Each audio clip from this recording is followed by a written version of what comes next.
It is time to get this bike ready to head to Argentina. So in this video, I'll be swapping out this old, broken, ugly rack. I'll be playing with my wood and my metal to make a brand new custom front rack. And I'll have to find a place for these little guys to try to stop the smoke. If you've been watching me on this channel, you know that I have been talking for a while about going into Latin America on this motorcycle, and that is what is going to happen. To be honest, I am deep in this trip already, and I really want to show you my good stuff. So if you want to watch a wandering idiot try to figure out where he's going, this will not be a channel where I keep prepping bikes and never go anywhere. I already am somewhere. Come see what I saw and what my drone saw in fully outdated but totally sufficient high definition, but with depth of field sometimes and slow motion too, maybe, if I remember to change my camera settings.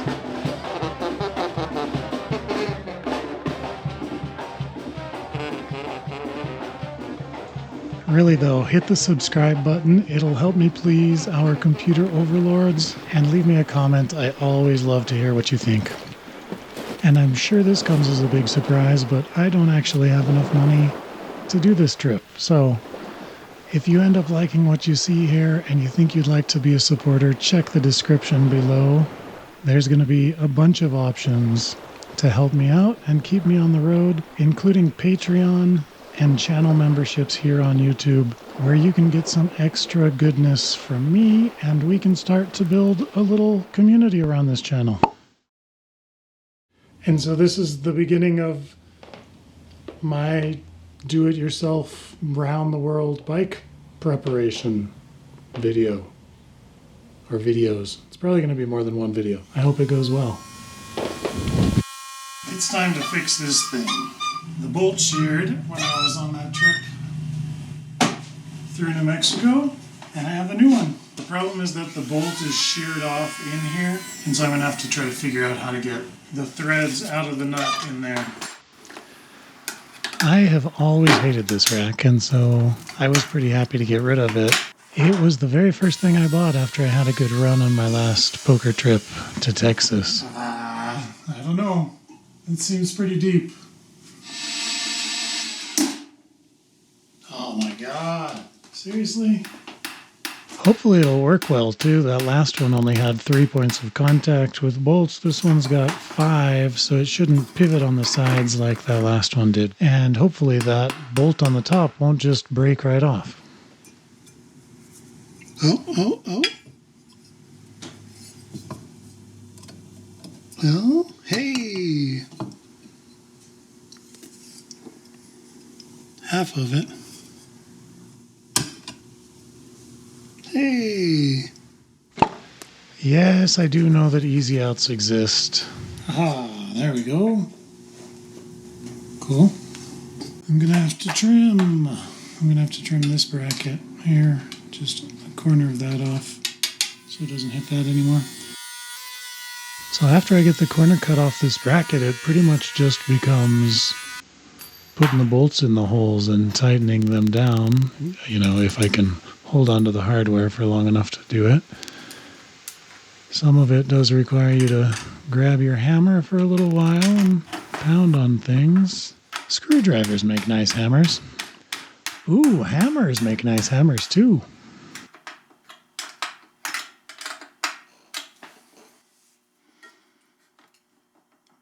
Now, since I lost the little washer that goes on top of the fender that spaces it out and that they need you to use also, I'm going to have this janky little stack of washers. If I can get it in there, let's see. Come on. Stay. Let's see. Ooh, that's pretty decent on size. I think I'll put one more. Ooh. Come on.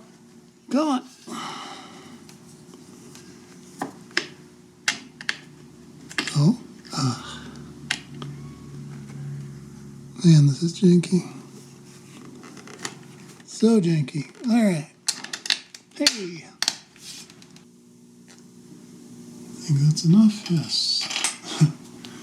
Think that's too much? Yes. This is exciting.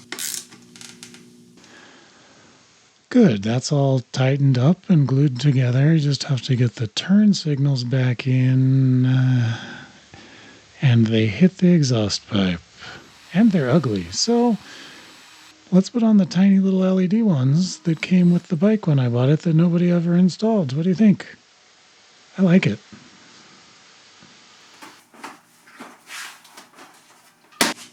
That's good, much better. Take a look at that droopy old one. I'm going to just go ahead and assume that you like the new one better. Look how it continues the line from the seat straight up. I really like that. A tiny little happy face of protection here for the side cover. It goes right here. And its entire job will be to keep the shifter from making a big hole in the engine. And this is how I got all anal about putting it on the bike. I had asked the guy who made the piece what he wanted me to stick it on there with. His opinion was just 100% silicone. So I went and got some of that, traced the piece on there, masked it off, scratched it up with some sandpaper, cleaned it off with some alcohol, and stuck it on there. It pretty much wanted to stay by itself. I cleaned up the squeeze out, took off the tape, and hung it in place with some more tape. Seems like it'll be good. Believe it or not, that was in the spring of 2024. And after a couple surprise nights in the hospital, everything is fine now. Evie and I got in my van, and in just a couple weeks, we drove over 4,000 miles through the desert and the Rocky Mountains to the Pacific Northwest because she wanted to see the redwoods. And I wanted to see my little nephew Ben at college in Oregon. And it was good.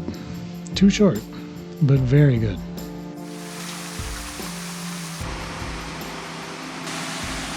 By the time I finally got my ass back in gear, it was already getting close to the end of winter. I started to feel like my window to head south was closing before springtime would make Mexico just absurdly hot. So I knew I was going to have to get my ass in gear if I was going to be ready to go, but the procrastination really did a number on my face. I like it. I think it looks pretty good. I want to make it out of wood. I live in a wood shop, so I kind of want to put some wood on it. I don't know if you could tell there, but I definitely wasn't sure that I wanted to use wood to do this project until I started working on the wood, and then it felt really nice to be taking a little piece of the shop with me on my travels. It felt like I was making a little piece of home, and the thought of having a cute little wooden shelf made out of white oak that should last quite a while, just made from scraps that I had lying around the shop, brought a smile to my face because so many bikes are styled to be race bikes, even bicycles. It's the same situation. Everything in the American bicycle market is styled on racing, and so few people actually ever race that I think it turns off a lot of people. It doesn't turn me off necessarily, but I'm really happy to kind of differentiate my bike by having just a shelf or a cutting board or whatever this ends up looking like on the front of my bike.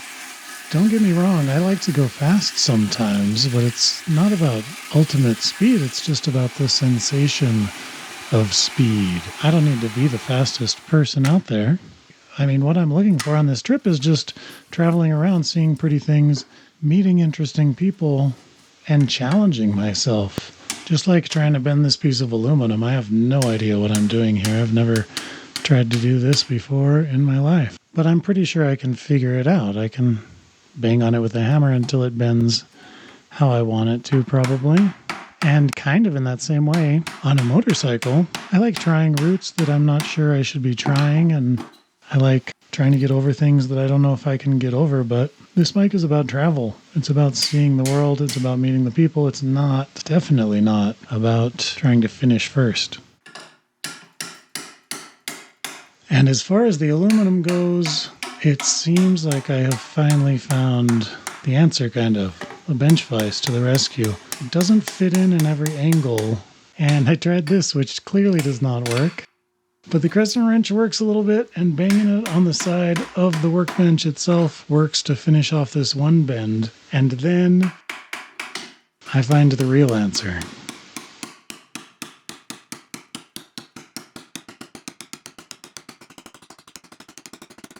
And every time I do, I realize it doesn't matter how long it took me to get there. It's the getting there that is the important part. And the satisfaction comes in having done the thing the way I wanted to do the thing.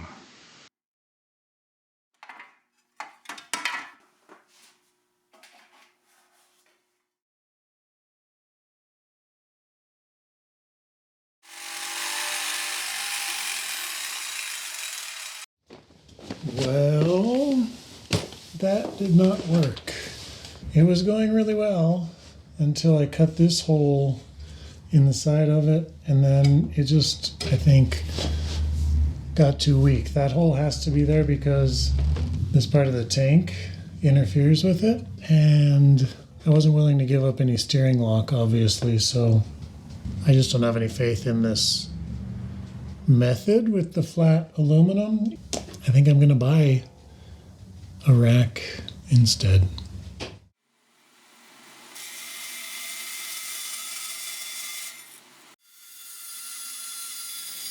I found myself a little forlorn and broken-hearted when I realized I wasn't going to get to use my newly acquired bending skills. And so I decided to replace some lost tent stakes. I think they're going to work. Who knows how many uses I'll get out of them, pounding them into hard ground and rocks, but it's worth a try. Free stuff is free stuff. It took way too long making them feel nice in my hand, especially since there's a good chance they'll probably just bend in half the first time I hit them with a rock. But I didn't want to let my hard work go to waste.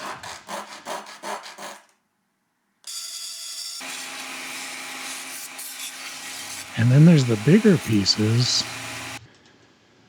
And if I'm honest, I got a little bit excited when I realized they were kind of the perfect size to make a couple things that I really did need for this trip. I guess I don't need a couple, but I do need one. I mean, who doesn't need a little shovel to take on the trip with them? You know, for shitting. And then if you thought I was excited before, you can't even imagine how excited I was when I realized my number 2 shovel would have 2 uses. All it needed was 2 holes. And hose clamps and fender clips and drilling holes and figuring out how to do it. But I had been looking for a heat shield for this part of the exhaust so that if the bike falls over on my leg, I don't end up burning all the way through my leg. And I really like how it looks. I also did very important and meaningful maintenance tasks, like bleeding the brakes, which you should know. Okay, one thing that needs to change on this bike is this swing arm chain slider guard thing. It's made of rubber. And I have a smaller cog on this bike, and so it makes it rub a lot on that. So for it,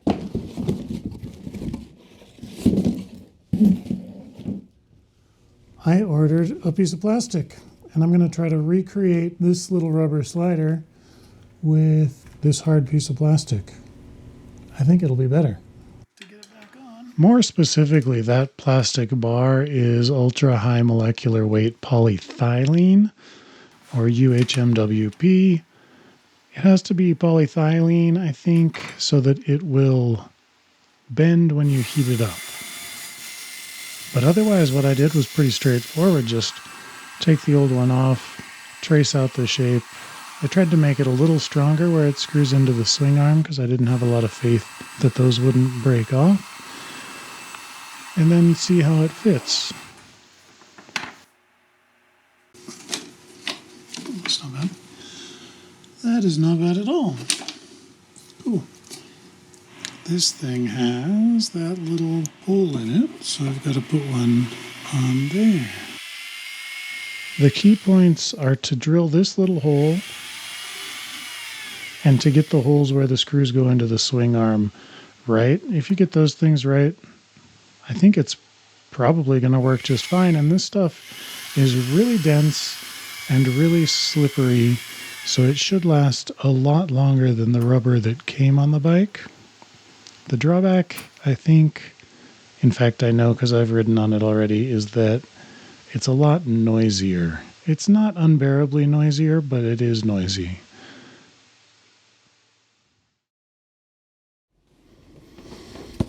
I have been ordering a lot of packages. I know it doesn't make me a very good American, but I'm not used to having so many things arrive in the mail or paying for so many things. But it's been like a constant stream of packages arriving. Spark plug wrench, spare air filter. It's a lot. For a guy who's trying to do this completely on a budget and do virtually everything for himself in a DIY mode with stuff that's lying around the shop, man, it is weird to get my head around buying so much stuff. I don't have enough money for this.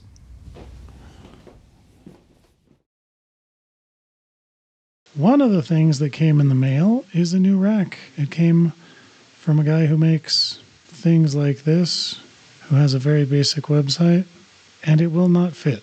Because I have this aftermarket gas tank, the turn signals had to move up, and the turn signal bracket is where the rack is supposed to bolt, so I'm going to have to make a little extension and figure out how to get it to hook up.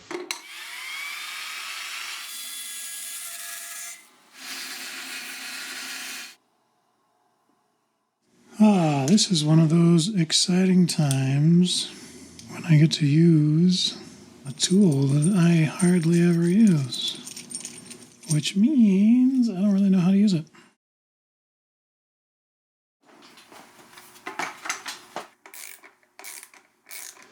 Sadly, I can't say I'm thrilled about it. I don't love the angle it sits at, and it's kind of crooked.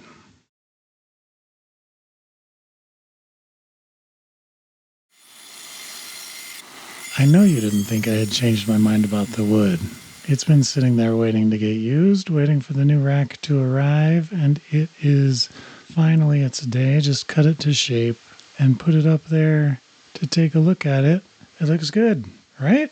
Nothing else to do. No, it's not finished. It's also not even. That's the rack. That's not my mount. I can promise you that much. As always with woodworking, there is plenty of sanding to do. It wasn't quite even on the back from the milling process that I did haphazardly, and white oak burns really easily, so got to get rid of all those burn marks. I also had to figure out how to attach it to the rack, and I was pretty psyched when I came up with a method that would bring back a little bit of sailing history from my previous lives also.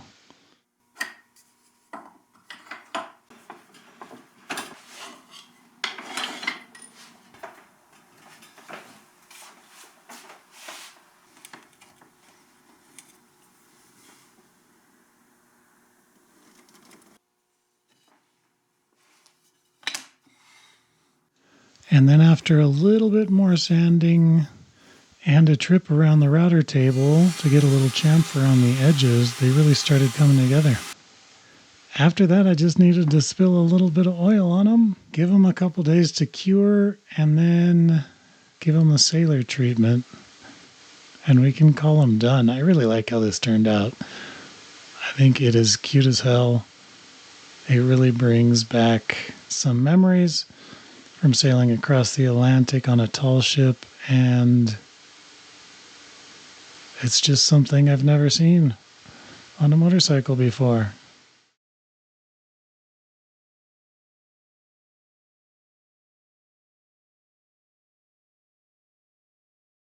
I've got valve stem seals, which are going to be very important. I could just ride the thing and keep filling it with oil, but I would like it to not smoke and not burn as much oil.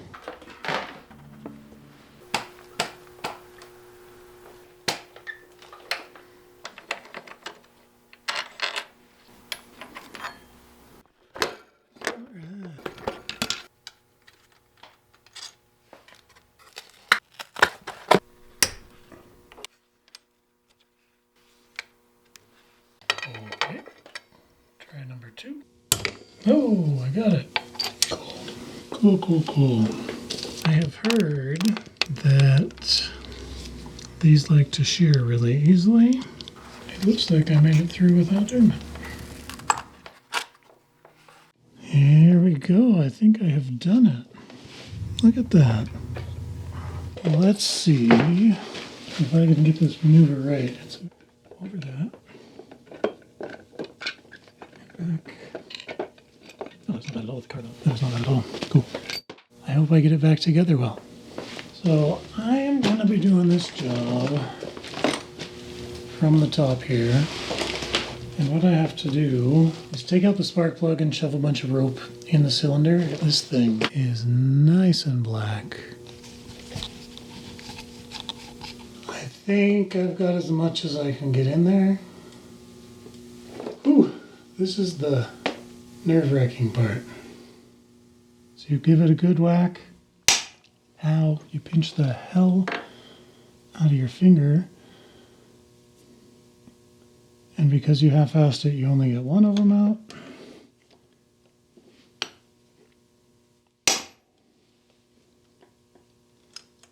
So there we go. And then there is the valve stem seal, which still seems pretty pliable. I don't know. That's the intake side. Hopefully it's the exhaust side that we had a problem. This is exciting though. I've been dreading this job for a long time. The part you have to watch out for when you're putting the seals back on is this little notch in the valve stem. I covered it with electrical tape, covered that with oil, and then it slid on pretty nicely.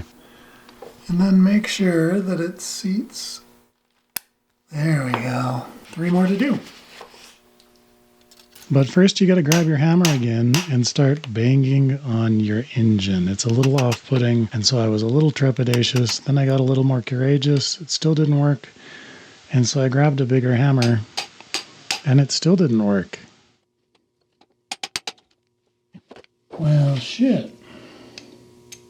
Spoke a little too soon when I said 3 more. I got 1 more bigger hammer.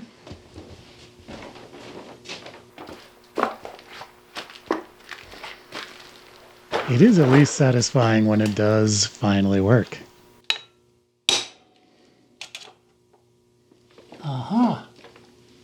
So now, like I said, just do that 3 more times. And then it's just a matter of cleaning everything up. I had to scrape all the old sealant off the gaskets and the head, put some new Honda Bond on there as thinly as I could.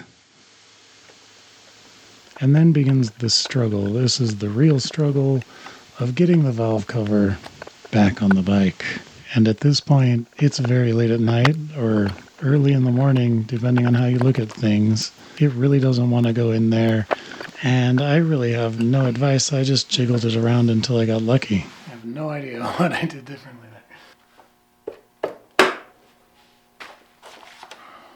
Make sure I can get these on. It is the next day. I was up till 3 in the morning working on this just to get the engine closed. I didn't want to leave it open overnight and have all the sawdust settle into the oil, but I think it turned out really well. I'm excited. I think it's going to solve the problem. Now I just have to remember how to put it back together. But since I had the carburetor out, I decided to take it apart, clean it, and take a look to see if anybody had modified it first. And then I got the whole thing back together, and I really wanted to see how it rode and see if the smoke was gone. But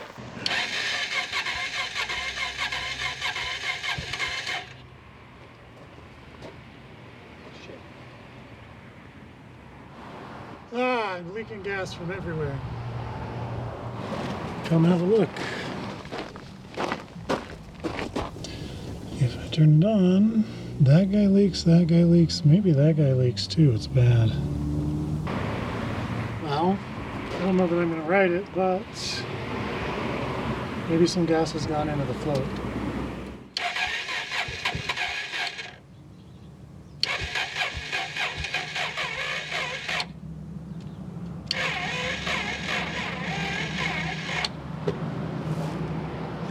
Or maybe the battery's dead.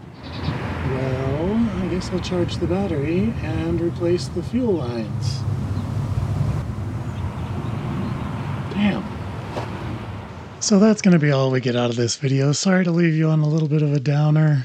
I swear it does all get ironed out in the end. Next time I see you, I'm going to be doing some big jobs, rebuilding and respringing the suspension, which does not go smoothly, and doing a bunch of other little accessories and custom bits and getting this thing ready to hit the road. If you would like to be a supporter, please go hit the subscribe button and leave me a comment. I love to hear from you, and those things are totally free. And if you have a little bit of extra cash and you'd like to give it to me to keep this trip going even longer, just check the links in the description and you'll find a way.